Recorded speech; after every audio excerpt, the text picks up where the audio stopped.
constipation is a common case of a hemorrhoidal disorder.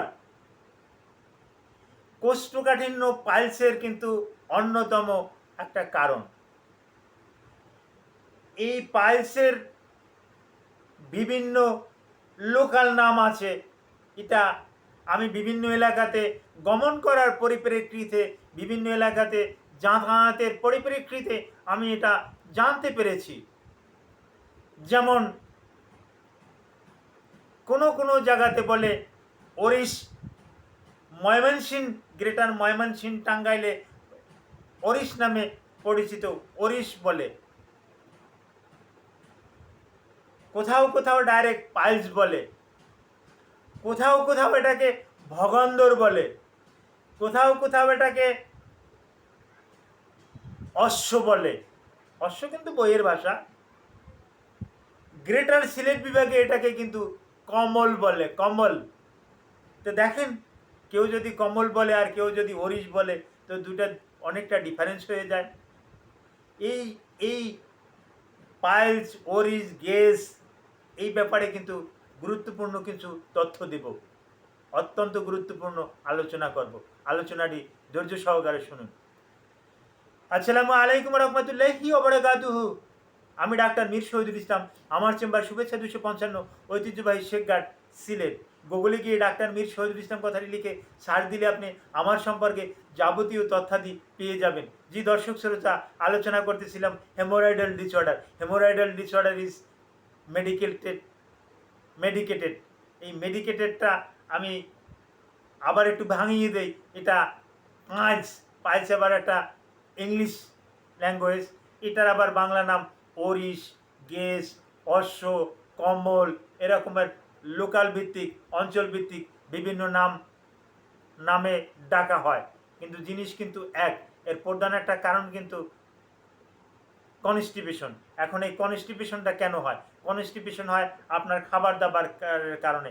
আপনি আঁশযুক্ত খাবার খালে না, আপনি বেশি করে রেড মিট এগুলো খাচ্ছেন, ডিম খাচ্ছেন, পাখি খাচ্ছেন, বিভিন্ন রকমের ফাস্টফুড খাচ্ছেন, জাঙ্ক ফুড খাচ্ছেন, যার পরিপ্রেক্ষিতে আপনার কিন্তু কনস্টিপেশন লেগেই থাকে। আর এই কনস্টিপেশনের কারণে আপনার পাইলস হয়।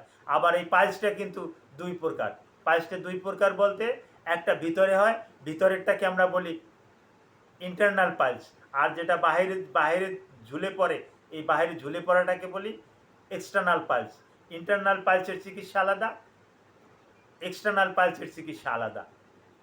দুই রকমের চিকিৎসা। তবে দুটোটার জন্যই বিশেষ করে আমরা ডায়োসমিন, হ্যাসপেরিডিন, ক্যালসিয়াম ডোবিসিলেট এ জাতীয় ড্রাগ দিয়ে কিন্তু চিকিৎসা করি। কখন চিকিৎসা করি? এটা 3টা ডিগ্রি আছে, first degree, second degree, third degree. এরপর আরও একটা ডিগ্রি নেওয়া যায়, 4th ডিগ্রি। এই 4th ডিগ্রি গেলে তখন আর কিন্তু ঔষধে কাজ করে না, অপারেশনটা করিয়ে নেওয়া ভালো। কলোরেক্টাল সার্জন দিয়ে অপারেশনটা করিয়ে নেওয়াটা অতি উত্তম হয়। তো হ্যাঁ, এই পাইলসের লক্ষণ কি? তলপেটে প্রচণ্ড বেদনা করবে, পায়খানার রাস্তা ফুলে যাবে, পায়খানার রাস্তা দিয়ে ফোঁটা রক্ত যেতে পারে, টাটকা রক্ত যেতে পারে। অনেক সময় পায়খানার রাস্তা দিয়ে পানি দুর্গন্ধযুক্ত কিছু যেতে পারে, মলের কিছু একটা তরল অংশ বেরিয়ে যেতে পারে। এবং অনেক সময় অ্যানাল ক্যানাল হয়, হ্যাঁ, আলাদা রাস্তা হয়, আলাদা রাস্তা দিয়েও কিন্তু এই তরলটা কিন্তু বেরিয়ে যেতে পারে। এরকমের অ্যানাল ক্যানালের রোগী আমরা প্রুফ দিয়ে পরীক্ষা করে দেখি যে এটা তো অ্যানাল ক্যানাল, তখন এটা আমার নিজের হাতে এটা আমি অপারেশন করে এটাকে ভালো করে দিই। তো হ্যাঁ, এই অ্যানাল ক্যানাল, পাইলস, হ্যাঁ, এগুলো বর্তমানে কিন্তু বেশি করে হচ্ছে, কারণ খাবারের অনেকটা পরিবর্তন। রুচি সময় মতন খাচ্ছে না, যখন খাওয়ার দরকার তখন খাচ্ছে না। সকালের খাবার দুপুরের খাবার রাত্রের খাবার তার পরের দিন, এরকমের অনিয়মিত খাদ্যাভ্যাসের পরিপ্রেক্ষিতে কিন্তু এই পাইলসটা কিন্তু হয়ে থাকে। এবং বিভিন্ন জায়গাতে জার্নি করে, যার পরিপ্রেক্ষিতে রাস্তায় গাড়িতে, বিমানে অনেক খাবার টাবার এড়িয়ে চলে, যার পরিপ্রেক্ষিতেও তাদের কিন্তু পাইলস। এবং অনেকে যারা মরু অঞ্চলে যারা কাজ করে, বিশেষ করে জর্ডান, ওমান, সৌদি আরব, কাতার, দুবাই, এই সমস্ত গরম অঞ্চলে যারা কাজ করে, তাদের ডিহাইড্রেট বেশি হয়, তাদের শরীর থেকে পানি অনেকটা শূন্য হয়ে যায়, যার পরিপ্রেক্ষিতে তাদের কিন্তু কনস্টিপেশনটা কিন্তু লেগেই থাকে। বিশেষ করে সৌদি আরব থেকে অনেকেই আমাকে ফোন করে জানায়, অনেকে বলে যে স্যার কনস্টিপেশন বেশি, কি করতে পারি, হ্যাঁ কি করা যেতে পারে, এরকমের কিন্তু জানায়। তো হ্যাঁ, এরকমের সমস্যা আপনাদের হতে পারে। এরকমের সমস্যা হলে কোনো রকমের বিলম্বনা করবেন না, কোনো রকমের দেরি করবেন না, যত তাড়াতাড়ি সম্ভব চিকিৎসকের কাছে যাবেন। চিকিৎসকের কাছে গিয়ে আপনার রোগ সম্পর্কে বলবেন, রোগের চিকিৎসা উনি করবেন। লক্ষণগুলো বলতেছিলাম, পেটে বেদনা করবে, পায়ুপথ ফুলে যাবে, পায়ুপথে 3টে কুসুর আছে, এই কুসুমগুলো নিচের দিকে ঝুলে পড়বে, ঝুলে পড়লে একটা সময় দেখা যাবে যে এটা অটোমেটিক্যালি পায়খানা করার পর চলে যায় ভিতরে। আবার অনেক সময় দেখা যায় যে হাত দিয়ে একটু এরকমের চাপ দিলে তারপর আসে ভিতরের দিকে যায়। আবার কখনো কখনো আছে যে এটা নিচে নেমে যায়, চাপ দিলেও এটা যেতে চায় না। সমস্যাটা তখনই ওই রেকটাল পটটা তখন বেরিয়ে আসে। রেকটাল পটটা যখন বেরিয়ে আসে আর যাচ্ছে না, তখনই কিন্তু সমস্যা।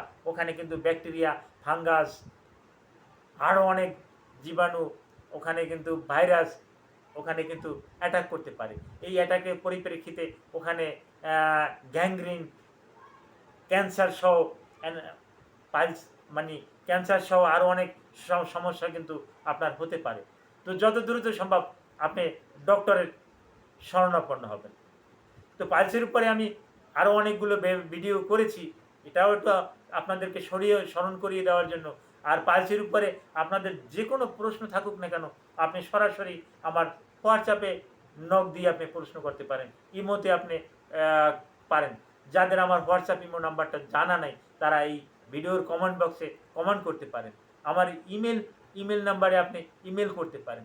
আমি চেষ্টা করব আপনাদের যাবতীয় এই হেমোরাইডাল ডিসঅর্ডার, পাইলস, অশ্ব, গেজ, ভগন্দর যাই বলেন না কেন, এগুলোর আমি আপনাকে উত্তর দেওয়ার চেষ্টা করব এবং বিজ্ঞানসম্মত একটা উত্তর দিব ইনশাআল্লাহ। আল্লাহ সুবহানাহু ওয়া তাআলা সবাইকে ভালো রাখুক, আমিন।